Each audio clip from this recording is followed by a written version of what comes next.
Hi, my name is Johnny Gartner, and thank you so much for joining me for this week's episode of the Cedar60 Podcast.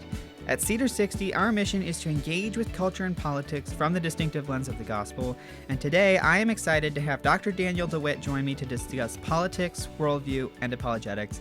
Dr. DeWitt, thank you so much for joining us today. My pleasure. Yeah. So if you could first kind of introduce yourself to the viewers, talk a little bit about what you do here at Cedarville, as well as also what brought you here to Cedarville before you were teaching here. So my role at Cedarville is as a faculty member, so I teach a lot of classes in the Bible minor, and I also lead a Center for Apologetics, which we do a weekly coffee meeting where students just hang out. We call it Mere Caffeination. We do a monthly seminar, so we've interviewed people in the past, like Erica Harold, who's involved in Illinois politics and is a Harvard Law grad and former Miss America. Interviewed Christian artists like KB, Christian hip-hop artists, and others, and often we'll bring people to campus when it works out. Love my role here, love what I get to do. My wife and I have been married for 20 years. We have 4 kids, Isaiah, Micah, Josiah, and then a girl, Adeline Joy. That's so cool. What sparked your interest in talking about these kinds of things? I think, a lot of people have Christians, I should say, should have an interest in the Bible and, sharing that with other people. But what kind of sparked your interest? This is what I want to do for a career. It was I like to tell people I'm a creative who accidentally became an academic. And so it was never my plan. I had a mentor who was just a great, driven guy. He played football at West Point Academy, was diagnosed with cancer in his first semester there, so was received a medical discharge and ended up doing a lot of academics. So it kind of wasn't his plan either. And in working for him, he was just always pressing me to get another degree. Great, you're done, get another degree. And so, but throughout my academic career, I always have gravitated towards communications, marketing, public relations. At my last school, I ran the creative team and PR office for a few years. And so that's I'm a weird hybrid of academics and writing and creative stuff. And so I think that comes out in my classes. But in terms of worldview and apologetics, a lot of that is born out of my own wrestling with how I make sense of my own lived experience and making sense of my faith in light of disappointments in life and whatever. So I was in my freshman year of college. My parents were in the middle of a divorce, and the college I went to was a very fundamentalist Bible college and was not a good fit. And it really made me wrestle with, I don't believe the way they talk about faith. And so I ended up transferring out a year later, and the very first class I took at this new Christian college was on apologetics. And I really didn't take it for anybody else. I really took it just for my own soul. And so out of that, I've had a desire just to keep studying and thinking about how do you give a winsome articulation of what Christians believe that's respectful of other people. So I'm for diversity if we truly mean diversity. You could have a different opinion, I could have a different opinion on really important issues, but we could still be friends. And so for me, apologetics is not about battling other people. I don't see people as enemies. I think that what we need to do is have a winsome articulation of what we believe. And at the end of the day, let the best arguments win out. And we should, above all things, seek to make the gospel attractive because it is. It's beautiful. And so for me, that's kind of how I approach these things, but it really came out of my own spiritual journey. You've kind of already addressed this, but 1 Peter 3:15, says, provide a reasonable defense for the faith that is within you. And at Cedarville, we talk about that a lot. You know, we talk about that in a lot of the different studies we are, not just in biblical studies. But and you've already kind of said why this is important, but, not just from a political sense, but why is it important? Why does Peter, it's included in 1 Peter, why is it so important for Christians that we do that?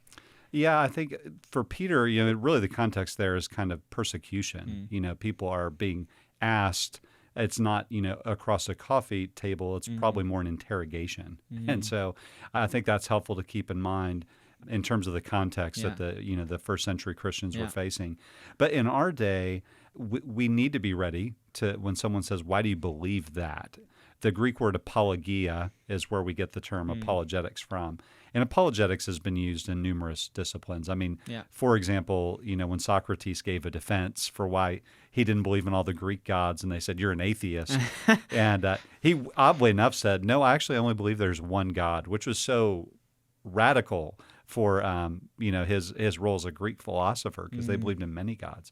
So he was monotheistic, which is interesting. But long story short, his defense is called an apology, right? So it's important that Christians know what we believe, why we believe it. But then Peter says the way we should do that is with gentleness. And so there's a certain way that we give an answer. And I'm afraid that sometimes in the political realm that people have so been fed a steady diet of sound bites and arguments that are seeking to crush an opponent or to ridicule a particular group of people. And I don't think that that's what Christian apologetics should look like. So we should be involved in politics because what we believe has real consequences in the world, but we need to do it in a way that is kind, that is winsome, and hopefully that people will listen and think, I don't know that I agree with you, but man, I kind of wish that was true. Yeah.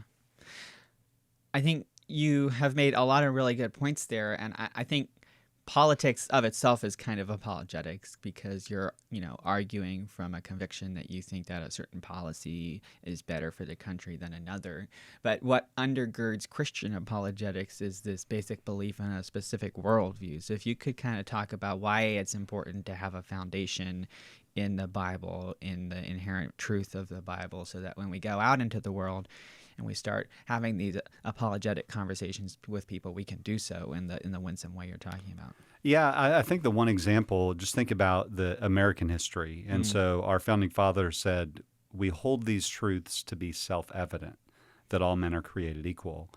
I agree with that value 100%, and pray that I would be willing to even die for that, that conviction that people are equal.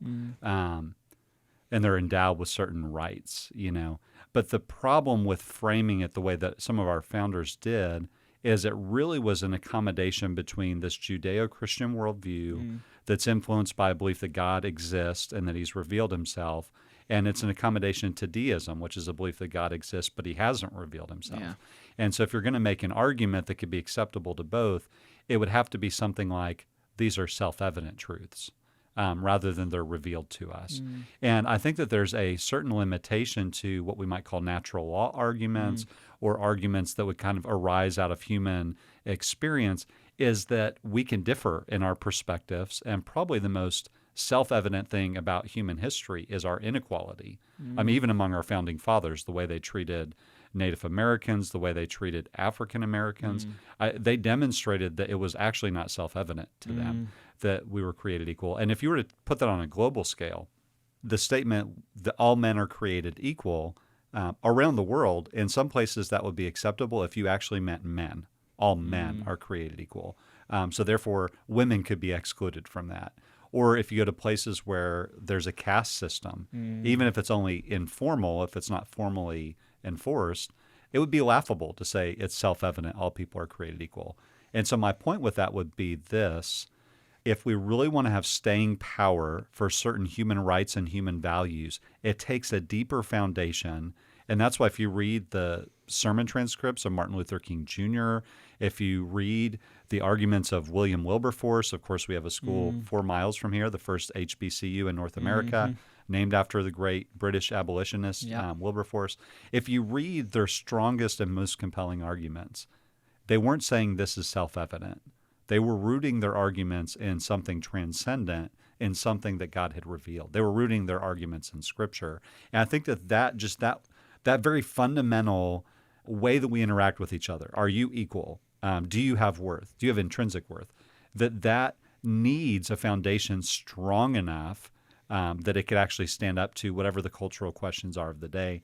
And I think our founding fathers illustrate we can't get that from self-evidential arguments. I get where they came from with that. We need something bigger, and Scripture provides that. What is the other aspect of politics that's not a politician standing in front of the country giving a speech about a certain policy, but a politician working to change legislation on something and, interacting with his coworkers. I think I mentioned this earlier, but in some ways, to me, politics is just another career field. Mm-hmm. And so how can we take that understanding and take our understanding of apologetics and apply a biblical worldview to that? Yeah, I was interviewed shortly after I moved here by the Dayton Business Journal, mm-hmm. and they had asked me to speak about Christianity in the workplace.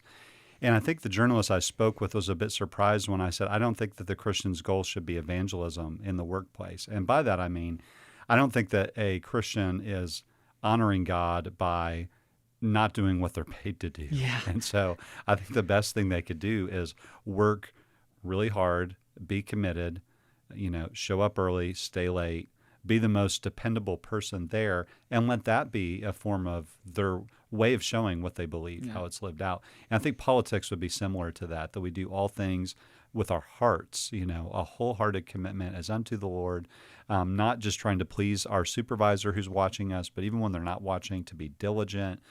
Christians, I think, should be the hardest working, kindest people to work with. And then out of that, as you have opportunity, why do you do this? Why do you believe that? I think in that kind of context, and so instead of me coming in preaching or saying the way I'm going to serve God as a politician is to start a Bible study with other Christian politicians. Well, that may have a place. I think it'd be better for you to just say, I'm going to be a really good politician who cares for people and tries to pass legislation or, be a part of the process that benefits human flourishing. And out of that, you have these meaningful relationships and you have a good reputation. And I think out of that, interpersonally, in conversations, you could talk about your faith. But let that come at a later point when you've earned the right to be heard. Yeah, I think I love C.S. Lewis, as I know you do, and so I was looking up quotes from C.S. Lewis, and he once said that almost all crimes of Christian history have come about when religion is confused with politics. So you've kind of mentioned that, you don't want people going into politics thinking they're going to somehow save every human being by their work as a politician or in Congress or whatever aspect of politics they're working in. But can you also talk about how we as individuals who have a significant part to play in the political system in America can engage with politics from a biblical worldview with, this vision of apologetics in mind?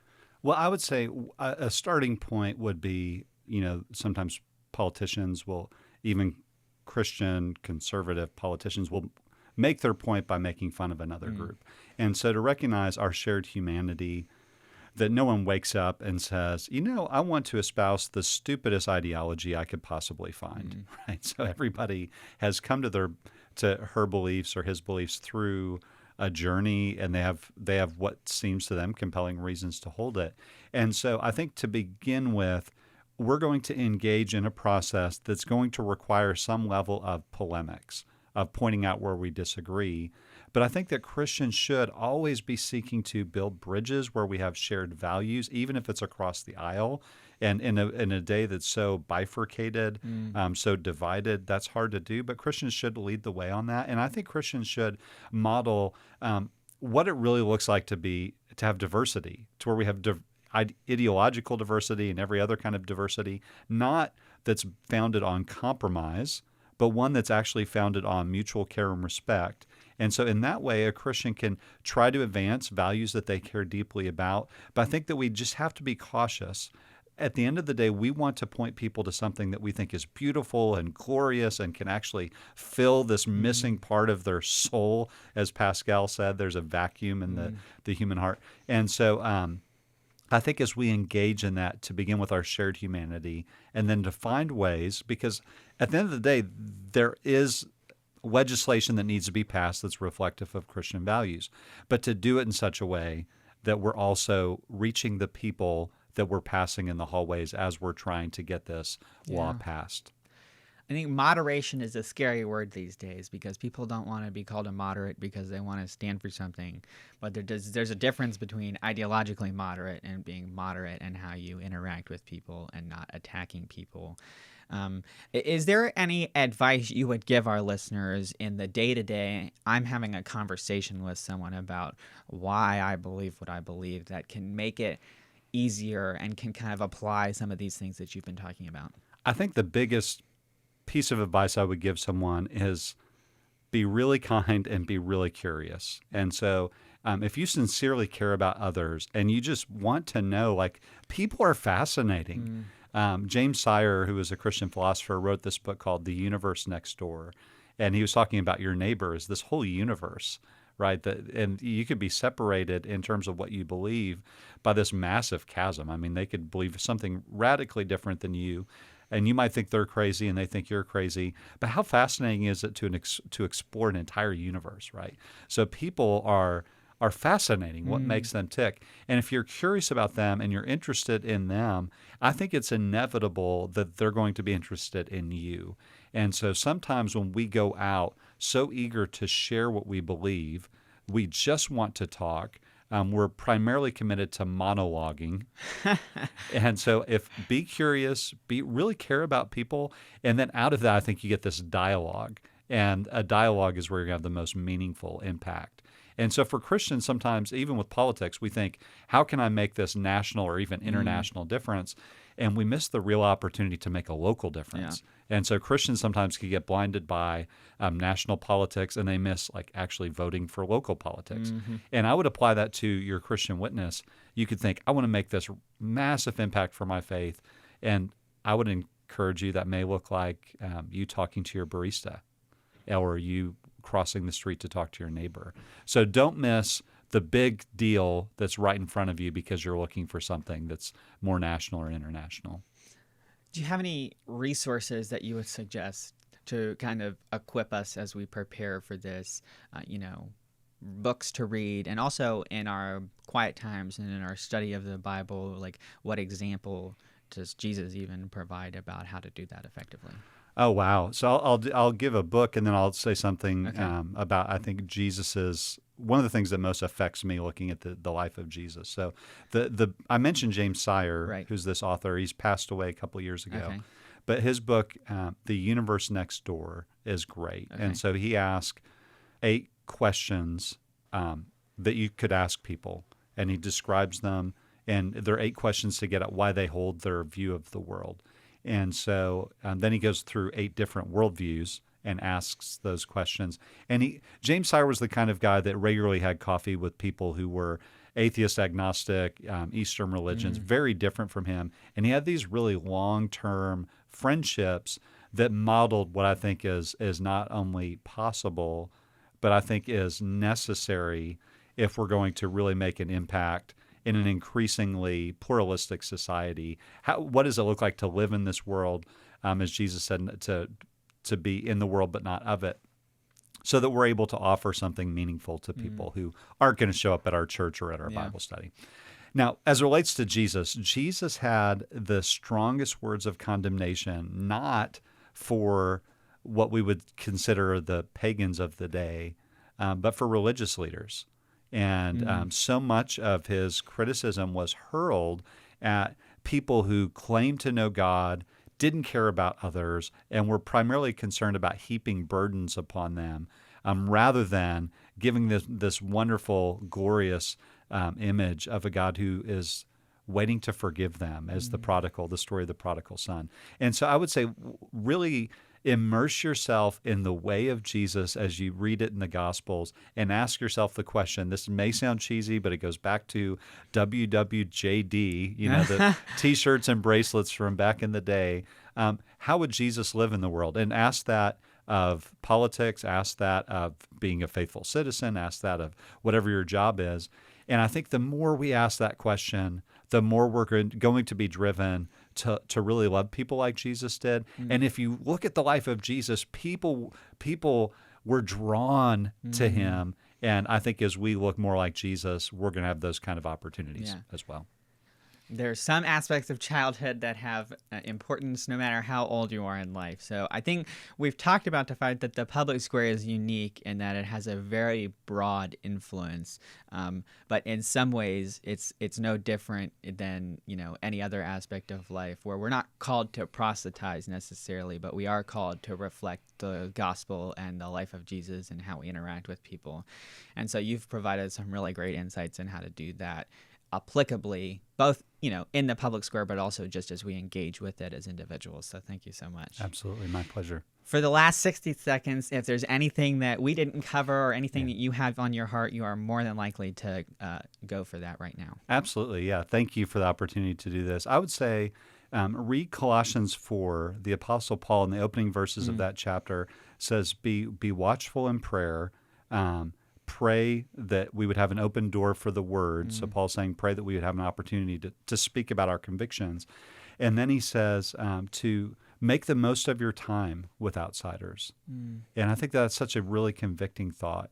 We're frivolous with our time often with people who don't know what we believe or don't care, or maybe they're offended. And Paul says, make the most of that time. And he says, always season your words with salt, which is so interesting, so that you might know how you can answer every person. And so the way that we know how to answer people, like Peter commands, is by making the most of our opportunities and being very careful with our words. In political discourse, in kind of becoming a talking head, which often we kind of gravitate to. How do we get to be the one who people want to listen to us? It's easy for us to be careless with our opportunities and careless with our words. So my last encouragement is, be careful with your time and be careful with your words. That is so fantastic. I think when politics come into a conversation, it's really easy to let your passion for a topic, cloud your judgment and your reason on, this is more than just me arguing about a persuasion about a certain policy perspective, but my reputation as a Christian is also on the line here. And so that's something that's really important to think about. So absolutely. Well, thank you so much for coming on, Dr. DeWitt. We really appreciate this opportunity to just have this really great conversation. So we really appreciate it. Absolutely. Thank you so much for listening to this week's episode of the Cedar60 Podcast. We hope you'll make sure to subscribe on social media and all major podcast platforms, and we hope you'll join us next time. Thanks so much.